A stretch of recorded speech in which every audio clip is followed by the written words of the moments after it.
नमस्कार, good morning, Radhe Radhe. आप सभी का फ्यूचर कोचिंग क्लासेस में बहुत बहुत स्वागत है। आशा करता हूं कि आप स्वस्थ होंगे, मस्त होंगे और पढ़ रहे होंगे। पढ़ते रहिए और संगम सीरीज देखते रहिए। कौन सी सीरीज दोस्तों? संगम सीरीज देखते रहिए, क्योंकि इस सीरीज में, इस श्रृंखला में दोस्तों बहुत ही महत्वपूर्ण क्वेश्चन रखे जाते हैं। आपके एग्जाम जैसे UPP, UPPSC, UP triple SC, PAT, SSC, SSC GGL सभी एग्जामों की प्रिपरेशन इस प्लेटफॉर्म के माध्यम से कराया जाता है, बेहतरीन वीडियो, बेहतरीन कंटेंट के माध्यम से।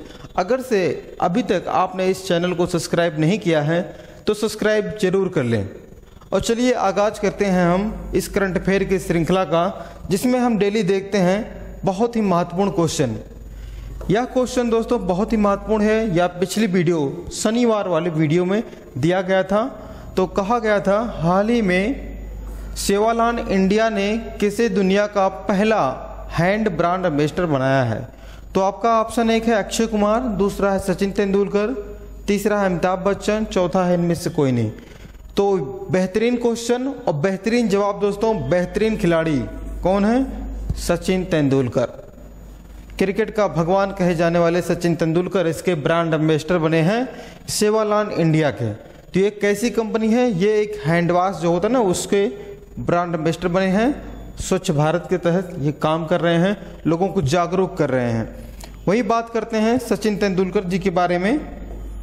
इन्होंने अपना 100वां शतक किसके मध्य लगाया था? बांग्लादेश के खिलाफ। कौन सा मैच था? एशिया कप चल रहा था। कब चल रहा था? 2012 में। तो वह डेट आप याद रखेंगे, 16 मार्च 2012 को सचिन तेंदुलकर जी ने बांग्लादेश के खिलाफ कितना रन बनाया था? 114 रन बनाया था और दुनिया के खिताब में विश्व रिकॉर्ड बना दिया। 100 शतक लगाने वाले पहले बल्लेबाज बन गए सचिन तेंदुलकर जी।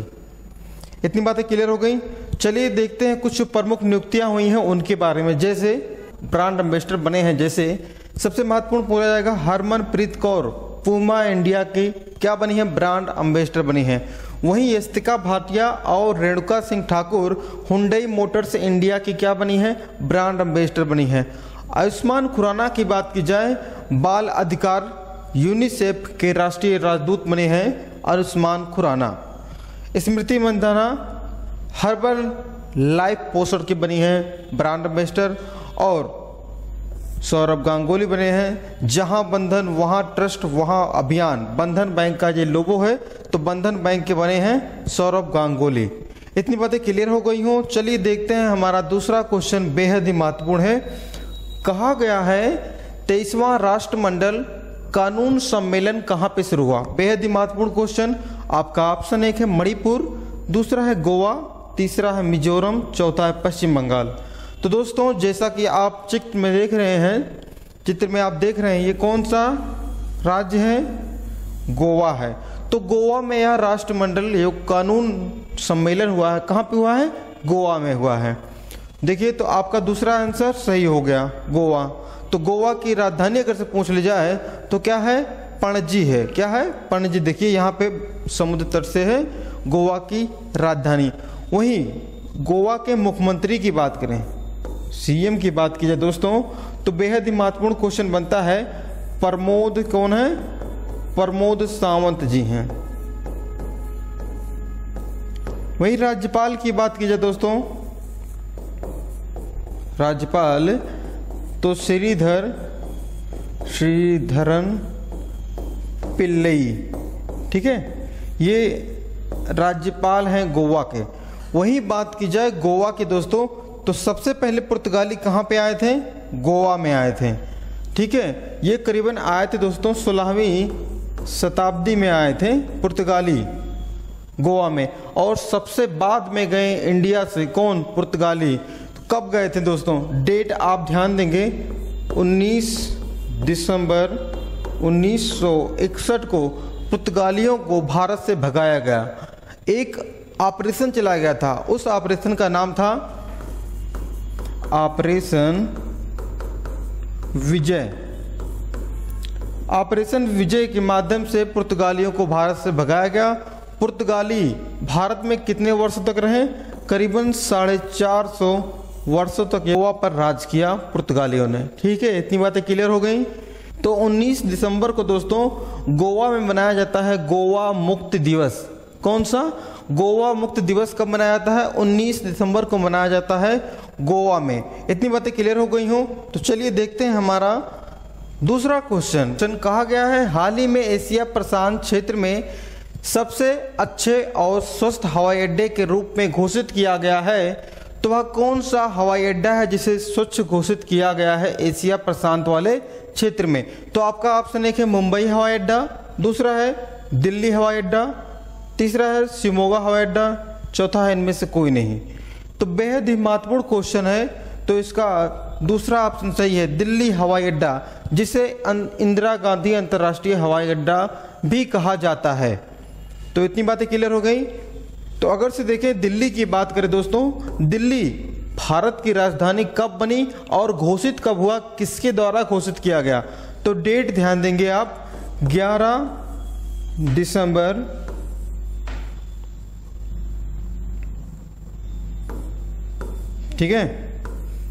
11 दिसंबर 1911 को किसके द्वारा? जो जॉर्ज पंचम थे, कौन थे? जॉर्ज पंचम के द्वारा दिल्ली को राजधानी घोषित किया गया और फैसला लिया गया कि भारत की राजधानी अब दिल्ली रहेगी। और वह दिन आया दोस्तों 13 फरवरी 1931 को दिल्ली को राजधानी बना दिया गया भारत का। इतनी बातें क्लियर हो गई। दिल्ली राजधानी कब बनी? 1931 में। फैसला कब लिया गया? 1911 में। इतनी बातें क्लियर हैं। चलिए देखते हैं हम अपना तीसरा क्वेश्चन। कहा गया है हाल ही में किस राज्य के मुख्यमंत्री ने एकल महिलाओं के लिए स्वरोजगार योजना की घोषणा की है? तो आपका ऑप्शन एक है बिहार, दूसरा है मेघालय, तीसरा है उत्तराखंड, चौथा है उत्तर प्रदेश। तो बेहद ही महत्वपूर्ण क्वेश्चन है और बहुत ही अच्छा काम कर रहे हैं। कौन? देखिए ये हैं उत्तराखंड के मुख्यमंत्री हैं। उत्तराखंड के मुख्यमंत्री की बात की जाए तो पुष्कर सिंह धामी जी हैं। कौन है? पुष्कर सिंह धामी जी इस योजना का आरंभ किया है। महिलाओं को एक आगे बढ़ाने के लिए एक योजना को प्रारंभ किया है। तो दोस्तों बात करें उत्तराखंड की, तो उत्तराखंड किससे अलग हुआ? अपने उत्तर प्रदेश से अलग हुआ। तो वह डेट कौन था? 9 नवंबर सन 2000 को उत्तराखंड अलग हो गया उत्तर प्रदेश से। लेकिन जब यह उत्तराखंड उत्तर प्रदेश से अलग हुआ तो इसका नाम रखा गया था उत्तरांचल। क्या रखा गया था? उत्तरांचल। उत्तरांचल रखा गया था और 2007 को उत्तरांचल का नाम बदलकर उत्तराखंड कर दिया गया। इतनी बातें क्लियर हो गई। और वहीं राज्यपाल की बात की जाए गोवा के, तो कौन है? गुरमीत सिंह। ठीक है, गुरमीत सिंह राज्यपाल हैं गोवा के। इतनी बातें क्लियर हो गई हों। तो चलिए देखते हैं हम अपना क्वेश्चन नंबर चौथा। बेहद ही महत्वपूर्ण क्वेश्चन है। कहा गया है अंतर्राष्ट्रीय महिला दिवस कब मनाया गया? तो आपका ऑप्शन एक है 6 मार्च, दूसरा है 8 मार्च, तीसरा है 7 मार्च, चौथा है इनमें से कोई नहीं। तो दोस्तों होली के दिन मनाया गया था 8 मार्च को अंतर्राष्ट्रीय महिला दिवस। डेट तो चला गया लेकिन इसकी थीम बहुत इंपॉर्टेंट है। देखिए 2023 का जो थीम है दोस्तों, कहा गया है डिजिटल लैंगिक समानता के लिए नवाचार और प्रौद्योगिकी।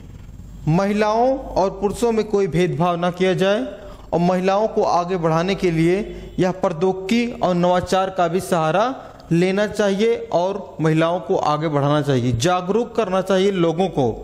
तो देखिए दोस्तों बहुत ही अच्छा दिन है वो 8 मार्च। ठीक है, आपको याद होना चाहिए क्योंकि 8 मार्च को होली भी था और महिला दिवस भी था। क्लियर है इतनी बातें? वहीं देखिए 6 मार्च को टेनिस दिवस मनाया जाता है। क्या मनाया जाता है? टेनिस दिवस मनाया जाता है।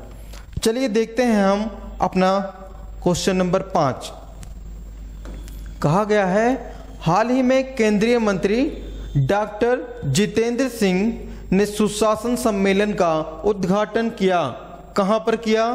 तो आपका ऑप्शन एक है मुंबई, दूसरा है दिल्ली, तीसरा है भोपाल, चौथा है इनमें से कोई नहीं। तो बेहद ही महत्वपूर्ण क्वेश्चन है, इसका सही जवाब होगा दोस्तों भोपाल।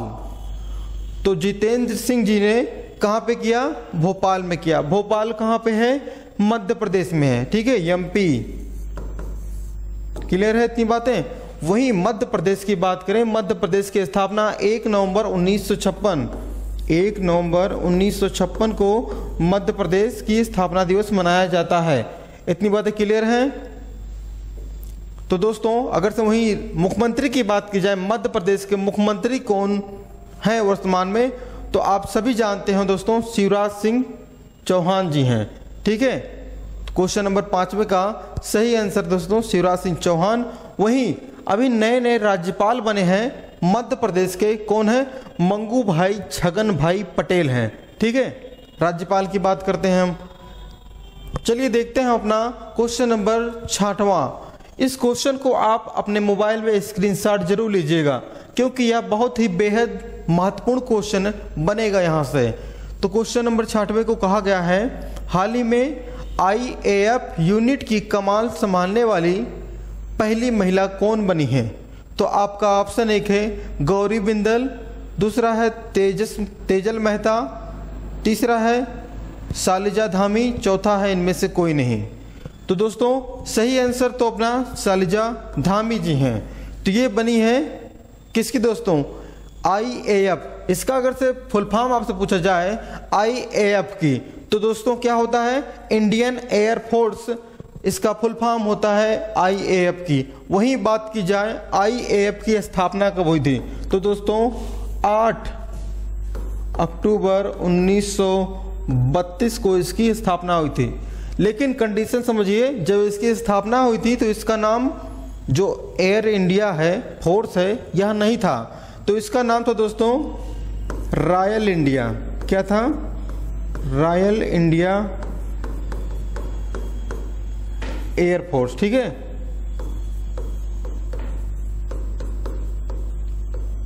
नाम बहुत महत्वपूर्ण है। एयर इंडिया का जो पहले नाम था रॉयल इंडिया एयर फोर्स था, ठीक है। इतनी बातें। तो दोस्तों अगर से पूछ लिया जाए अध्यक्ष कौन है वायुसेना के, तो दोस्तों विवेक राम चौधरी जी हैं, ठीक है। विवेक राम चौधरी जी वर्तमान में वायुसेना के अध्यक्ष हैं। तो दोस्तों पहली महिला बन गई हैं शालिजा धामी जी। वहीं बात करें दोस्तों, भारत की पहली महिला जो पायलट बनी थी, क्या नाम था उनका? नाम बहुत इंपॉर्टेंट है दोस्तों, उनका नाम है सरला ठकराल। सरला ठकराल, सरला ठकराल जी बनी थी क्या दोस्तों? भारत की पहली महिला क्या पायलट। वहीं बात की जाए, अभी जल्दी में करंट का क्वेश्चन था अभिलाषा बराक जी। नाम आपको याद होगा, हमने पढ़ाया था आपको, अभिलाषा बराक। तो ये पहली महिला हैं जो जो होता है ना विमान चलाते हैं, लड़ाकू विमान, उसको चलाएंगी कौन? अभिलाषा बराक। राफेल क्वेश्चन यहां से बनेगा, अगर से पहली महिला कौन थी जिसने राफेल को चलाया था? तो दोस्तों उनका नाम था शिवांगी सिंह। क्या नाम था? शिवांगी सिंह, ठीक है। तो ये पहली महिला थी जिन्होंने राफेल को चलाया था। तो दोस्तों देखिए क्वेश्चन किस प्रकार से बनेगा, हमने इसका पोस्टमार्टम कर दिया है। तो चलिए देखते हैं हम अपना अगला क्वेश्चन। क्वेश्चन नंबर 7 है, कहा गया है हाल ही में किसने मेघालय के 13वें मुख्यमंत्री के रूप में शपथ ली है? तो बहुत ही महत्वपूर्ण क्वेश्चन है और इसका पहला ऑप्शन है मानिक साहा, दूसरा है कोनराड संगमा, तीसरा है नेपियरियो, चौथा है इनमें से कोई नहीं। तो आपका सही आंसर दूसरा है कोनराड संगमा जी बने हैं मेघालय के 13वें मुख्यमंत्री। देखिए ये हैं कोनराड संगमा जी, और इनके इनको शपथ दिलाने के लिए कौन आए थे? भारत के प्रधानमंत्री और होम मिनिस्टर अमित शाह जी भी आए थे इनको शपथ दिलाने के लिए। तो वहीं बात की जाए दोस्तों किसकी? मेघालय की।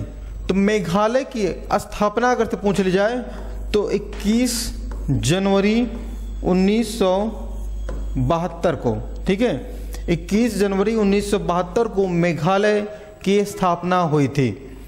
तो मेघालय की अगर से राजधानी पूछ ली जाए तो क्या है दोस्तों, शिलोंग है। अब देखिए अगर से क्वेश्चन पूछा जाता है मेघालय कहाँ पे है, पश्चिम बंगाल से टच करता है मेघालय, और यहाँ पे पठार है, कौन सा पठार है, मेघालय का पठार, जैसे शिलोंग का पठार कहा जाता है।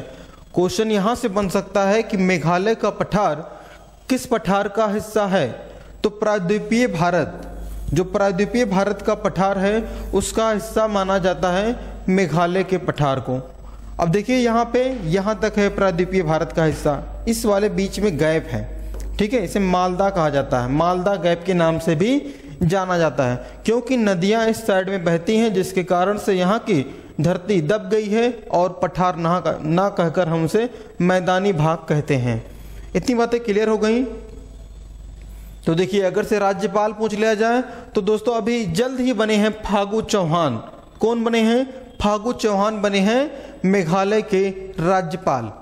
इतनी बातें क्लियर हो गई। तो चलिए देखते हैं हम क्वेश्चन नंबर 8वां।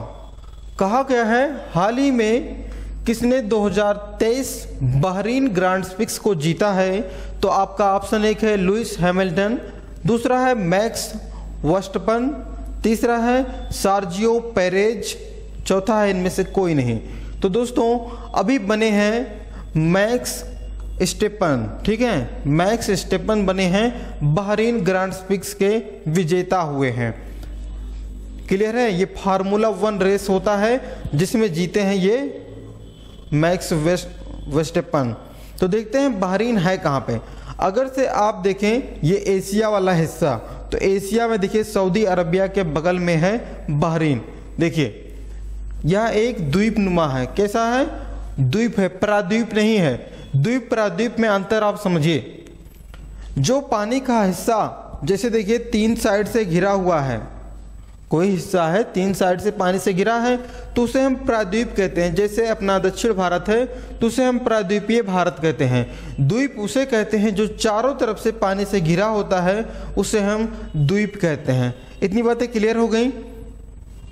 अब देखिए बहरीन की अगर से राजधानी पूछी जाए दोस्तों तो क्या है, मनामा है। बहरीन की राजधानी क्या है, मनामा है। वहीं बहरीन की मुद्रा अगर से पूछ ली जाए दोस्तों तो क्या है, बहरीन दिनार है, बहरीन दिनार। अब एक बहरीन दिनार में कितना होता है, बहुत इंपॉर्टेंट है दोस्तों, एक बहरीन दिनार बराबर होता है 217 रुपये। देखिए इनकी मुद्रा इतनी मजबूत है भारत की मुद्रा से, क्योंकि एक दिनार जो होता है 217 रुपये के बराबर होता है। क्लियर है इतनी बातें। चलिए देखते हैं हम अपना अगला क्वेश्चन। तो कहा गया है हाल ही में शेख अहमद नवाफ अल अहमद अल सबाह को कहाँ का प्रधानमंत्री नियुक्त किया गया है। नाम देखिए बहुत बड़ा है लेकिन बहुत महत्वपूर्ण क्वेश्चन भी है ये। तो कहाँ के मुख्यमंत्री बने हैं ये, तो आपका ऑप्शन एक है यूएई, दूसरा अरब, तीसरा है कुवैत, चौथा है इनमें से कोई नहीं। तो दोस्तों अभी ये कुवैत के बने हैं। कहाँ के बने हैं, कुवैत के बने हैं प्रधानमंत्री। वहीं बात की जाए दोस्तों जो यहाँ की राजधानी है कुवैत सिटी है। क्या है, कुवैत सिटी है। मुद्रा की बात की जाए तो कुवैती दिनार है। क्या है, कुवैती दिनार है। इतनी बात आप ध्यान देंगे। तो चलिए देखते हैं ये है कहाँ पे। मैप देखिए, कुवैत है यहाँ पे, ठीक है, इराक के बगल में है, सऊदी अरबिया के बगल में है कुवैत। राजधानी हमने बताया था कुवैत सिटी। अब अगर से इसकी एक कुवैती दिनार की प्राइस देखें, एक कुवैती दिनार बराबर कितना रुपए होता है, तो दोस्तों होता है 266.96 रुपए के बराबर होता है ये कुवैती दिनार। तो ये भी बहुत हाई इसका रेट है, डॉलर से भी ज़्यादा है इसका मुद्रा। इतनी बातें क्लियर हो गई। तो चलिए देखते हैं हम अपना आज के श्रृंखला का लास्ट क्वेश्चन। कहा गया है हाल ही में SSCO के तहत पारंपरिक चिकित्सा पर पहला B2B कॉन्फ्रेंस एवं एक्सपो आयोजित किया गया है। तो कॉन्फ्रेंस एंड एक्सपो कहां पर आयोजित किया गया है, तो आपका पहला ऑप्शन बिहार है, दूसरा है मेघालय, तीसरा है असम, चौथा है दोस्तों महाराष्ट्र। तो दोस्तों अभी मनाया गया है असम के गुवाहाटी शहर में मनाया गया है। एससीओ का पारंपरिक चिकित्सा पर पहला B2B, बिजनेस टू बिजनेस, क्या होता है B2B का मतलब क्या होता है, बिजनेस टू बिजनेस। ठीक है, अब देखिए ये क्वेश्चन इंपॉर्टेंट है, SCO, ठीक है, संघाई को ऑर्गेनाइजेशन, क्या है, संघाई को ऑर्गेनाइजेशन। इसकी स्थापना अगर से आपसे पूछ लिया जाए दोस्तों तो 1900 कब हुआ था, 96 में हुआ था। देखिए जब इसकी स्थापना हुई थी 1996 में, तो मेन देश देखिए कौन कौन थे, चीन था, कजाकिस्तान था, और देखिए किर्गिस्तान था, रूस था, तजाकिस्तान था। ये ऐसे 5 थे मेंबर थे जो शुरुआत में इसके मेंबर बने थे 1996 में। उसके बाद पाकिस्तान भी है इसका मेंबर, और इंडिया भी है, उज्बेकिस्तान भी है। अब देखिए पूछा जाता है संघाई कोऑपरेशन का जो सदस्य बना था इंडिया, कब बना था, 2017 में बना था। कब बना था, 2017 में इंडिया मेंबर बना SCO का। उसके साथ पाकिस्तान भी मेंबर बना था SCO का। इतनी बातें क्लियर हो गई हूं, ठीक है। चलिए देखते हैं हम अपना आज का ब्रह्मास्त्र। तो यह दोस्तों हमारा जो ब्रह्मास्त्र चल रहा है, युद्धाभ्यास से लेकर चल रहा है, तो विश्व में भारत से संबंधित या अन्य देशों से संबंधित जो सैन्य अभ्यास होते हैं उसके बारे में हम इस क्लास के माध्यम से, ब्रह्मास्त्र के माध्यम से चर्चा करते हैं। जैसे तो कहा गया है पहला ब्रह्मास्त्र दोस्तों भारत और जापान के मध्य, जिसे G-MAX कहा जाता है। क्या कहा जाता है, G-MAX के नाम से जाना जाता है इस युद्ध अभ्यास को, ठीक है। अब देखिए एक सबसे अधिक बार पूछा जाता है युद्ध अभ्यास, भारत और नेपाल के मध्य से कौन सा युद्ध अभ्यास होता है, तो उसका नाम है सूर्य किरण। क्या नाम है, सूर्य किरण, भारत और नेपाल। वहीं वरुण की बात की जाए, भारत और जापान। कौन सा, भारत और जापान। सिम्बैक्स की बात की जाए दोस्तों, सिंगापुर नौसेना अभ्यास के साथ भारतीय नौसेना शामिल होती है सिम्बैक्स में, ठीक है। अब देखिए अब यहां से पूछा जाता है कोंकण, कोंकण किसके मत मनाया जाता है, सैन्य अभ्यास। जैसे भारत नौसेना और ब्रिटेन की रॉयल नेवी, कौन, भारत की नौसेना और ब्रिटेन की रॉयल नेवी शामिल होती है कोंकण युद्ध अभ्यास में, ठीक है। वहीं इंद्रधनुष की बात की जाए दोस्तों तो भारत और ब्रिटेन के मध्य से मनाया जाता है इंद्रधनुष सैन्य अभ्यास, ठीक है। चलिए देखते हैं हम पिछली क्लास में जो हमने पढ़ा था उसके बारे में रिवीजन करते हैं बहुत ही कम समय में। कहा गया है हाल ही में किसने राष्ट्रीय फोटोग्राफी पुरस्कार को प्रदान किया है, तो दोस्तों आपका सही आंसर क्या था, डॉक्टर एल मुरुगन जी ने या फोटोग्राफी अवार्ड को प्रदान किया था। क्वेश्चन नंबर दूसरा है हाल ही में किस देश की छिप में एक छिपकली की नई प्रजाति पाई गई है, तो दोस्तों सबसे छोटा महाद्वीप कौन सा है, ऑस्ट्रेलिया। तो ऑस्ट्रेलिया में इस छिपकली की खोज हुई है, ठीक है, जिसका नाम है फाइलूसरस, ठीक है, आप ध्यान रखिएगा। उसके बाद कहा गया है हाल ही में पेटीएम ने वित्तीय समावेशन को बढ़ावा देने के लिए किस राज्य के साथ समझौता किया है, तो बेहद ही महत्वपूर्ण क्वेश्चन था, पिछली क्लास में हमने इसके बारे में बताया था विस्तार से। तो आंध्र प्रदेश के साथ पेटीएम ने वित्तीय समावेशन को बढ़ाने के लिए समझौता किया है।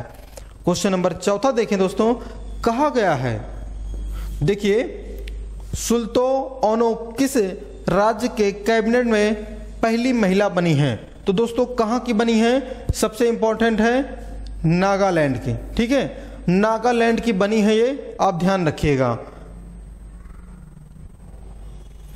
कहा गया है हाल ही में किसने दीमापुर के स्पीयर का कोर की कमान संभाली है, तो HS शाही जी ने दीमापुर स्पीयर का कोर संभाला है। दीमापुर हमने बताया था कहाँ पे है, नागालैंड और असम की सीमा पर है दीमापुर। इतनी बातें क्लियर हो गई। नागालैंड की स्थापना हमने बताया था 30 नवंबर 1963 को नागालैंड की स्थापना हुई थी, लेकिन आधिकारिक तौर पर 1 दिसंबर 1963 को इसने अपना स्थापना दिवस मनाया था, ठीक है। चलिए देखते हैं अगला क्वेश्चन। कहा गया हाल ही में किसने स्वच्छ भारत मिशन के तहत स्वच्छोस का शुभारंभ किया है, तो हरदीप सिंह पुरी जी ने, कौन है, नागरिक एवं उड्डयन मंत्री कौन है, हरदीप सिंह पुरी, इन्होंने इस मिशन का आरंभ किया। तो देखते हैं यह क्वेश्चन आपके लिए है, बेहद ही महत्वपूर्ण क्वेश्चन आपसे पूछा जाता है और पिछली क्लास में, आगे वाली क्लास में इसके बारे में डिस्कस किया जाता है। तो क्वेश्चन में कहा गया है, हाल ही में ONGC ने गहरे पानी की खोज के लिए किस देश के टोटल इंजन के साथ MOU पर हस्ताक्षर किया है? किस पे? MOU पर हस्ताक्षर किया है। तो आपका ऑप्शन एक है फ्रांस, दूसरा है जर्मनी, तीसरा है ऑस्ट्रेलिया, चौथा है इनमें से कोई नहीं। तो इसका आंसर क्या होगा प्यारे दोस्तों? अगर से आपको पता है तो आप जरूर बताइएगा इसका आंसर। अगर से नहीं पता है तो कोई बात नहीं, आगे वाली क्लास में हम इसके बारे में विस्तार से डिस्कस करेंगे आपसे। तो दोस्तों बने रहने के लिए बहुत बहुत धन्यवाद आपका। वीडियो अच्छा लग रहा हो तो वीडियो को लाइक करिएगा, अपने दोस्तों के पास शेयर करिए और बताइए किस प्रकार से, किस तरह से फ्यूचर कोचिंग क्लासेस के माध्यम से यहाँ पे करंट अफेयर के साथ साथ कंपटीशन एग्जाम की तैयारी भी कराई जाती है। तो दोस्तों अगर से चैनल को अभी तक आपने सब्सक्राइब ना किया है तो सब्सक्राइब जरूर कर लीजिए और फ्यूचर कोचिंग क्लासेस के और हमारे आपके परिवार में शामिल हो जाइए। तो आज के लिए बस इतना ही। पढ़ते रहिए, पढ़ते रहिए। जय हिंद, धन्यवाद।